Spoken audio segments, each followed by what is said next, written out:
Imagine acordar num planeta onde o céu pega fogo, o chão treme e o ar se torna tóxico em minutos. Foi exatamente isso que aconteceu no dia em que os dinossauros começaram a morrer. E não foi o meteoro que matou eles. Foi o que veio depois. Há cerca de 66 milhões de anos, a Terra era um lugar vibrante. Dinossauros dominavam todos os continentes.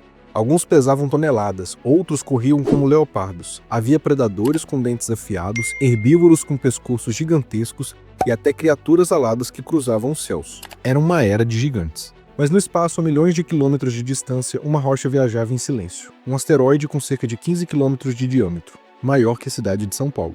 Ele não tinha consciência, não tinha intenção, mas carregava energia suficiente para apagar quase toda a vida na Terra.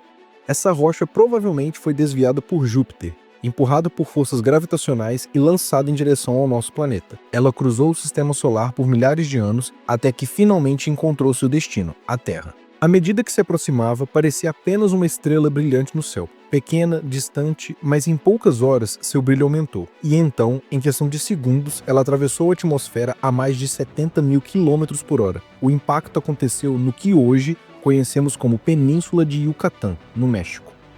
O chão tremeu, o mar se ergueu, o céu se incendiou. A colisão liberou uma energia equivalente a 10 bilhões de bombas de Hiroshima. A crosta terrestre se partiu. A cratera formada tinha 180 quilômetros de diâmetro. A água do mar evaporou instantaneamente. Rochas foram lançadas para o espaço e uma onda de choque se espalhou por milhares de quilômetros. Mas o impacto foi só o começo. A explosão gerou uma bola de fogo de plasma que se expandiu rapidamente, elevando a temperatura global a níveis absurdos. Animais próximos ao impacto foram vaporizados, florestas inteiras pegaram fogo. A atmosfera foi preenchida com dióxido de carbono, enxofre e fuligem.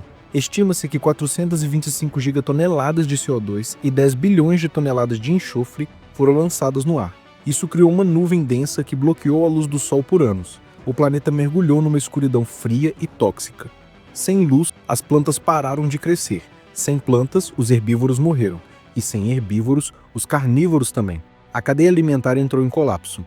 Mas não foi só isso. Fragmentos da explosão voltaram à Terra em alta velocidade.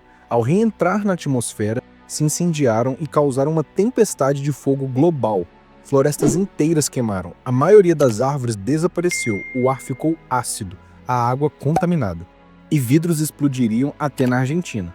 E vieram os mega-tsunamis, ondas de até 300 metros que varreram continentes inteiros. O planeta inteiro balançou. Terremotos e erupções vulcânicas se espalharam pelo globo. O planeta inteiro tremia. Mesmo quem estava do outro lado do mundo sentiu os efeitos. A Terra havia sido ferida e levaria milhões de anos para se recuperar. Durante os primeiros dias, a temperatura caiu drasticamente. A média global despencou. Regiões tropicais viraram desertos. O ar ficou ácido, a água sufocada por cinzas e metais pesados. A vida ficou sufocada. E os dinossauros? Eles não morreram todos ao mesmo tempo. Foi um processo lento, cruel, silencioso. Fome, frio, desorientação. Os maiores predadores do planeta não tinham mais o que caçar e os menores não tinham onde se esconder. Alguns tentaram migrar, outros se enterraram. Alguns resistiram por semanas, talvez meses, mas o mundo que conheciam havia acabado, e com ele suas chances de sobrevivência. Essa extinção ficou conhecida como KT, a extinção do Cretáceo Terciário. Ela marcou o fim da Era Mesozoica e o início da Era Cenozoica, uma nova era, a Era dos Mamíferos. Mas a recuperação foi lenta, muito lenta. A poeira que bloqueava o Sol levou décadas para se dissipar. Os oceanos levaram séculos para se reequilibrar. E os ecossistemas só voltaram a funcionar plenamente depois de 10 milhões de anos. Com os grandes predadores extintos, os pequenos mamíferos, antes escondidos nas sombras, começaram a prosperar. Sem dinossauros para caçá-los, eles se multiplicaram, seus corpos cresceram, suas habilidades se desenvolveram e, aos poucos, eles começaram a ocupar os espaços deixados pelos gigantes. Eles se adaptaram ao frio, à escuridão, à escassez. Alguns desenvolveram pelagem espessa, outros começaram a viver em grupos. A inteligência se tornou uma vantagem e a evolução seguiu seu curso. Esse período ficou conhecido como Paleoceno, a primeira fase da Era Cenozoica. Foi o início de uma nova história, uma história que milhões de anos depois levaria ao surgimento dos seres humanos. Tudo isso por causa de uma rocha. Uma rocha que viajou milhões de anos, desviada pela gravidade de Júpiter, quebrada pelo calor do Sol e lançada contra a Terra com força devastadora. Hoje, os cientistas estudam essa história com fragmentos de rocha, camadas de sedimentos e fósseis. Eles conseguem calcular a velocidade do impacto, a temperatura gerada, os gases liberados, e conseguem entender como um único evento pode mudar o curso na vida do planeta. Mas há algo que a ciência não pode medir: o silêncio que veio depois, o vazio, a ausência, o tempo que a Terra levou para se recuperar.